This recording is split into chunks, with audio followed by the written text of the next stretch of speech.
നമുക്കിന്ന് വളരെ പെട്ടെന്ന് തയ്യാറാക്കിയെടുക്കാൻ പറ്റുന്ന വളരെ ടേസ്റ്റി ആയിട്ടുള്ള ഒരു മഷ്റൂം പെപ്പർ റോസ്റ്റ് തയ്യാറാക്കിയാലോ?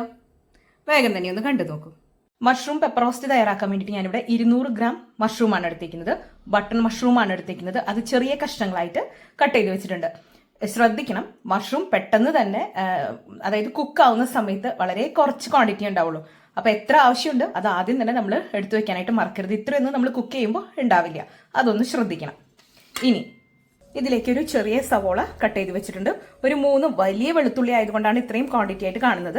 അതുപോലെ ചെറിയ കഷ്ണം ഇഞ്ചി, 2 പച്ചമുളക്, ഒരു ക്യൂബ്, ഒരു ബട്ടർ, അതായത് 1 ടീസ്പൂൺ ബട്ടറൊക്കെ മതി. ഇനി ബട്ടർ വേണമെന്ന് ഒരു നിർബന്ധവും ഇല്ല. നിങ്ങൾക്ക് ഏതാണോ യൂസ് ചെയ്യാൻ താല്പര്യം, വെളിച്ചെണ്ണയാണോ കുക്കിംഗ് ഓയിലാണോ ഏത് വേണമെങ്കിലും ഉപയോഗിക്കാം.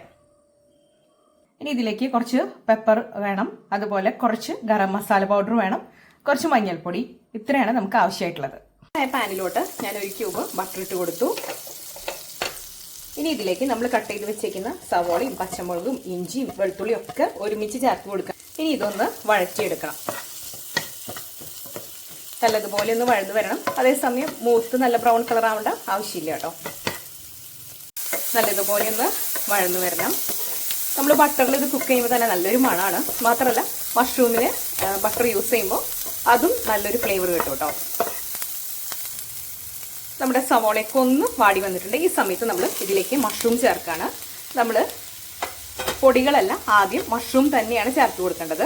ഇനി ഇത് നല്ലതുപോലെ വഴറ്റിയെടുക്കണം. ഇതിലേക്ക് ഒട്ടും വെള്ളം ചേർക്കരുത്. കുക്ക് ചെയ്യുമ്പോൾ ഹൈ ഫ്ലെയിമിൽ തന്നെ വെക്കാനായിട്ട് മറക്കരുത്, പ്രത്യേകിച്ച് റോസ്റ്റ് ഒക്കെ ചെയ്യുമ്പോൾ. അതല്ലെങ്കിൽ ഒരുപാട് വെള്ളത്തിൻ്റെ അംശം കൂടുതലായി പോകും. എന്നെ കണ്ടാൽ മനസ്സിലാവും കണ്ടോ, ഒന്ന് കുക്കായി വന്നപ്പോഴേക്കും ഇതിൽ നിന്ന് വെള്ളം വരുന്നത് കണ്ടോ. അതുകൊണ്ടാണ് ഹൈ ഫ്ലെയിമിൽ വെക്കാൻ പറഞ്ഞത്. ഇനി നമുക്കിതിലോട്ട് അല്പം ഉപ്പ് ചേർത്ത് കൊടുക്കാം. കുറച്ച് ചേർത്താൽ മതി. നമ്മൾ ആദ്യം തന്നെ ചേർക്കാഞ്ഞത് നമ്മൾ ആ ഒരു മഷ്റൂമിൻ്റെ ക്വാണ്ടിറ്റി ഒക്കെ കാണുമ്പോൾ ഒരുപാട് ചേർക്കും, പിന്നീട് അത് ബുദ്ധിമുട്ടായി തീരും. അതുകൊണ്ടാണ്. ഇനി ഇത് നമുക്ക് നല്ലതുപോലെ ഒന്ന് മിക്സ് ചെയ്ത് കൊടുക്കാം. വെള്ളമൊക്കെ നല്ലതുപോലെ വലിഞ്ഞു. ഇനി ഇതിലേക്ക് ബാക്കി പൊടികളും കൂടെ ആഡ് ചെയ്യാം. ഒരു 1/4 ടീസ്പൂൺ ഗരം മസാല,